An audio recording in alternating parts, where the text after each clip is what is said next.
पिता के घर में रहकर तुम्हें यह भी नहीं मालूम कि दादू जी की छोटी बहू मीरा कुंवरी की मां वीर कुंवरी को कोई गंभीर रोग है।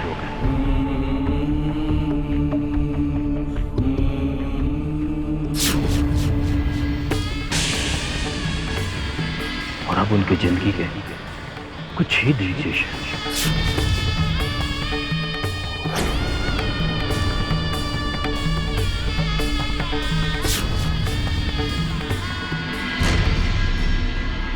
ये क्या? तुम्हारा चेहरा तो पीला पड़ गया। सुनकर दुख हुआ ना? यही दुख मुझे भी हुआ था बेटी, लेकिन जाने वाले को कौन रोक सकता है? जो होना होता है वो होकर रहता है। जो आता है उसे इस संसार से जाना भी पड़ता है।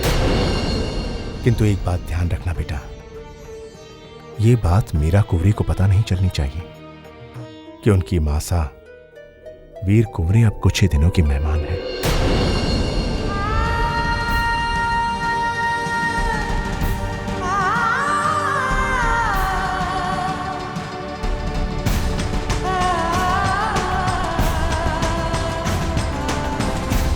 मीरा, मीरा,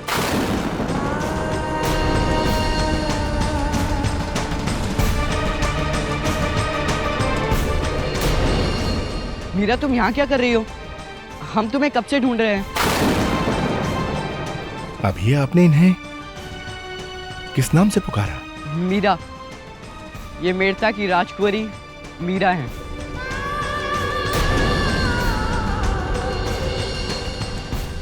ये क्या हाल बना रखा है तुमने? इस वक्त अगर कोई तुम्हें देख ले तो मेड़ता की राजकुंवरी नहीं, मेड़ता की दासी समझेगा।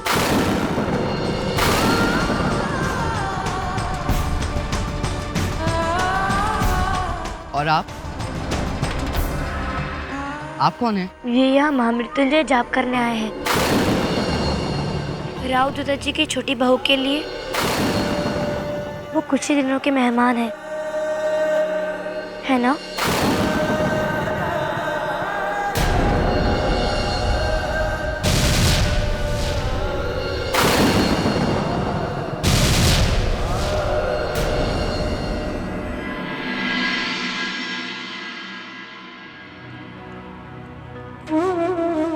मैं सब आपका अपराधी हूं बेटा। आपकी माँ साहब की बात आपसे छुपाई।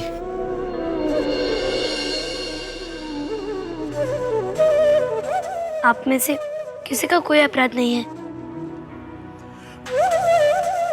आप ही कहते थे ना दादू साहब कि हर सुख दुख का करता धरता कृष्ण ही है। जो कुछ भी होता है यही करता है।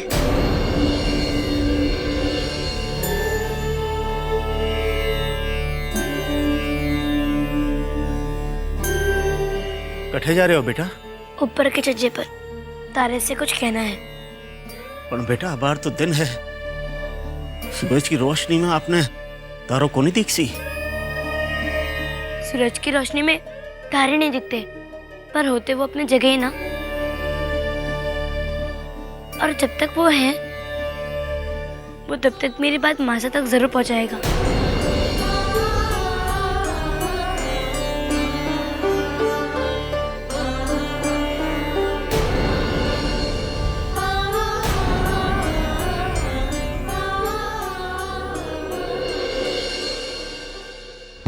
तारे, कल मैंने जो तुम्हें कहा था तुमने मेरी मासा के पास जाके कह दिया था, अच्छा लगा।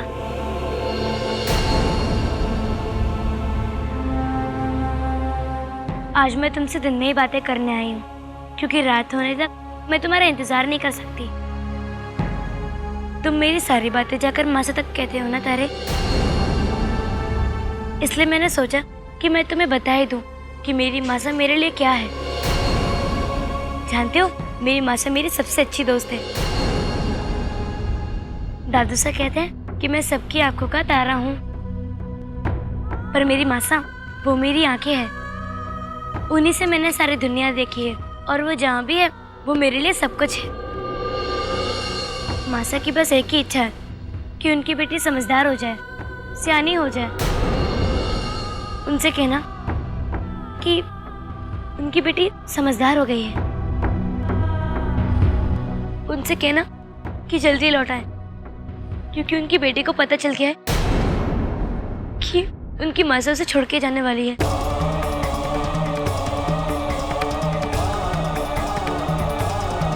इसलिए मैं चाहती हूँ कि वो इस तरह अपने आप को तड़पाकर खुद से दूर ना करे। उनका जितना जियो मुझे लाड करे, देखे, और वो भी इस बात के बिना चिंता किए कि मैं अपने आप को कैसे संभाल पाऊंगी।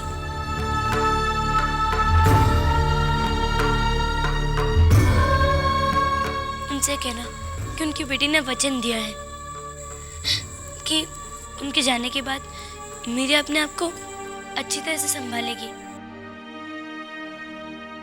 इसलिए अब मासा मेरे पास आ सकती है। मीरा अपनी मासा को सारी खुशियां देना चाहती है। अपनी मुस्कुराहट से मासा को मुस्कुराते हुए देखना चाहती है। सुबह सबसे पहले मासा को अपना चेहरा दिखाकर उनकी आंखों को ठंडक देना चाहती है। तारे ने आपको सारी बात बता देना मासा।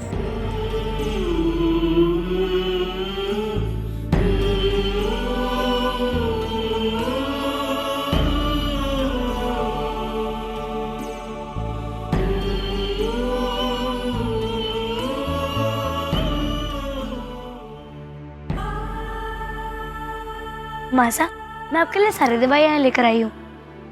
और हाँ, आपका भी चुन्ना के साथ शहद भी लेना है।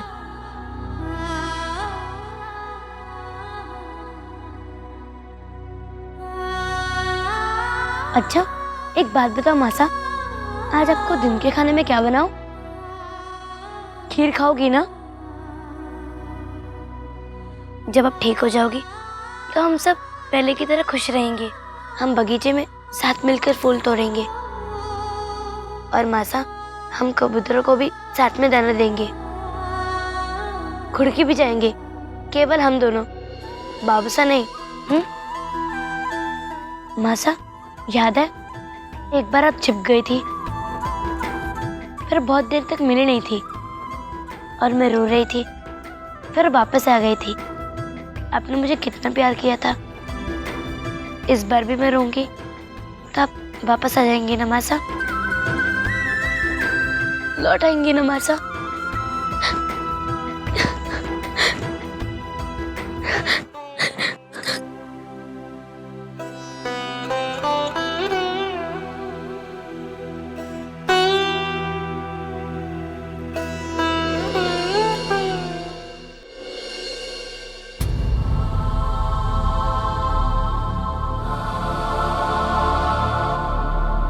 बाबूसा,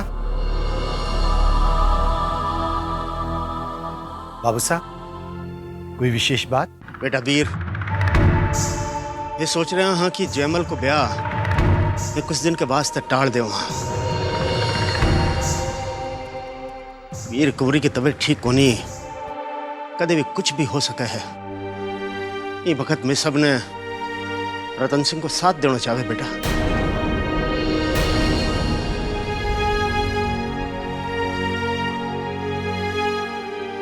बाबूसा, आपका हुक्म सर आंखों पर। लेकिन राजपुरोहित जी ने बताया था कि जयमल की कुंडली में 1 साल तक विवाह का कोई योग नहीं है, और फिर जयमल का विवाह अगले वर्ष भी हो सकता है, मगर इस समय हम सबको वीर कुंवरी का ध्यान रखना चाहिए। वीर कुंवरी का ध्यान हमें ही रखना है, लेकिन बाबूसा, मृणाल और जयमल के बारे में भी हमें ही सोचना है ना? जीजा बिल्कुल सही कह रही हैं हुकुम।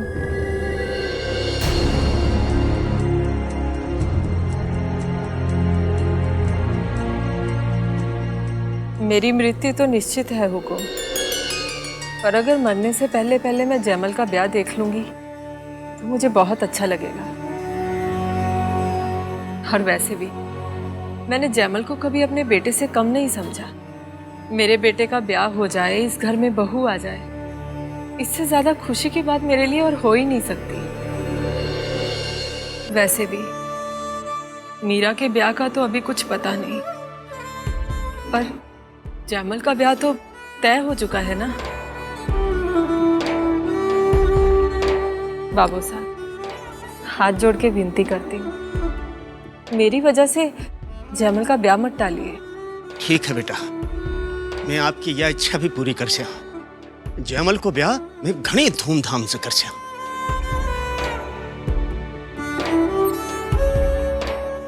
बेटा ब्याह की तो घनी सारी तैयारियां देखनी है माने। रतन थे पावना की व्यवस्था देख जो, और वीर थे महल की सजावट को इंतजाम कर जो। देखो कोई कमी नहीं रहनी चाहे, ठीक है? वो पावना की व्यवस्था तो मैं पहले वीर कुंवरी ने देना चाहे हा, पर आपकी तबीयत ठीक को नहीं, ये तानी मैं सोचो कि उसकी चिंता आप मत कीजिए दादा साहब।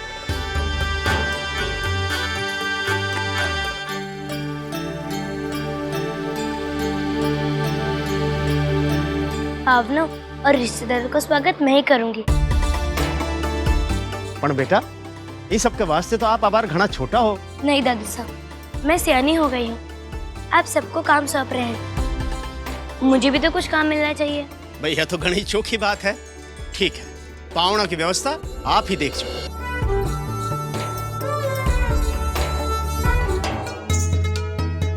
धूप में तलवारबाजी कर करके क्या सूरत बना रखी है आपने अपनी। मृणाल के साथ खड़े रहोगे तो मुझे मत कहना, सारी दुनिया ये कहेगी कि जोड़ी नहीं जच रही। दिन और रात एक साथ लगेंगे। अच्छा, तुझे सावरे लोग इतने बुरे लगते हैं तो तू ये तेरा लेप और उपटन अपने गुड्डे को जाकर क्यों नहीं लगाती? जरा देख, वो भी तो सावरा है। उसकी तो बात ही अलग है, उस पर तो सांवला रंग ही जचता है।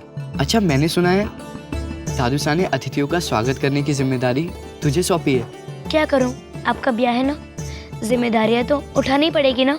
पता है, बड़े बड़े राजा आएंगे और मेवाड़ से राणा सांगा भी आ रहे हैं। क्या राणा सांगा? राणा सांगा सुबह से सब लोग एक ही रेट लगाए हुए हैं, ये मत करना वो मत करना।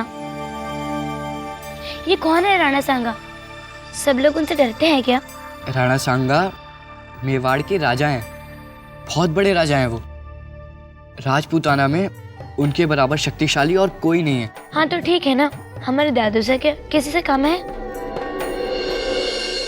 मैडम आपको घणो स्वागत है।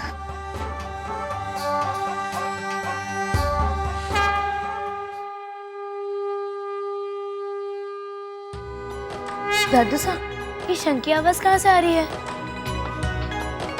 बेटा बाबा जी आयोड़ा है, कुछ दिन आपने गढ़ में रहसी। वो गढ़ में रह के पूजा पाठ करसी, भजन कीर्तन करसी। आपकी माँ साहब ने पूजा पाठ को घणो शौक है ना, तो आपको मन भी लाग जासी। मन लागे वही पूजा कर रहे हैं।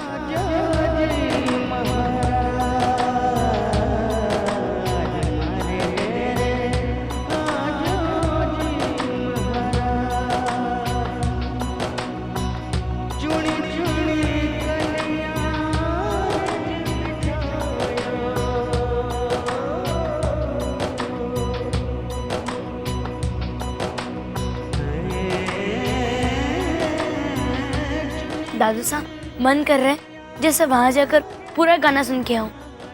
अगर आप आज्ञा दे तो मैं बाबा जी के पास गाना सुनकर आऊं। भाई मारी चिड़कली ने कौन रोक सके है। जाओ जाओ बाबा जी के पास।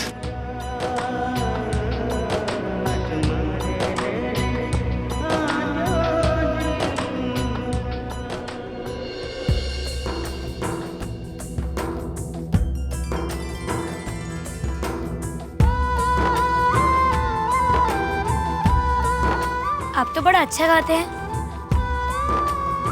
मैं गाऊं? जरूर बेटा।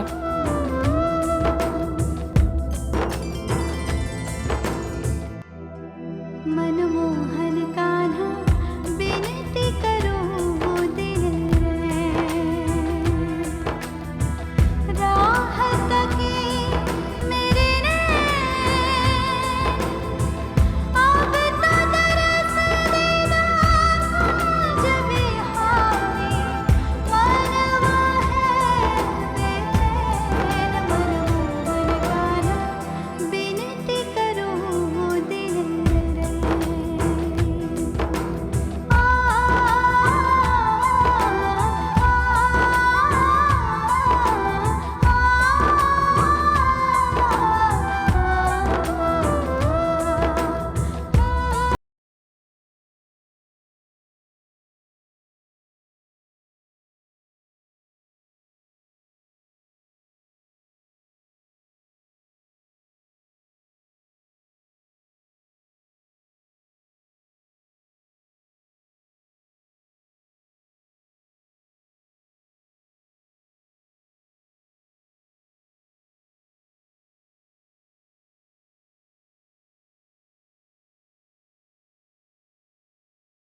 ये अब क्या कर रहे हैं?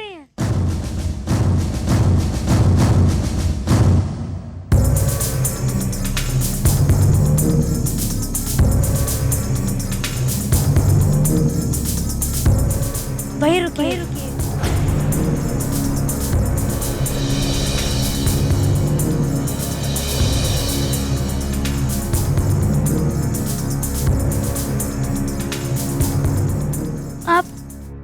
आप इतने बड़े हैं, आपको पता नहीं कि मंदिर में मोजड़ी पहनकर प्रवेश नहीं करते।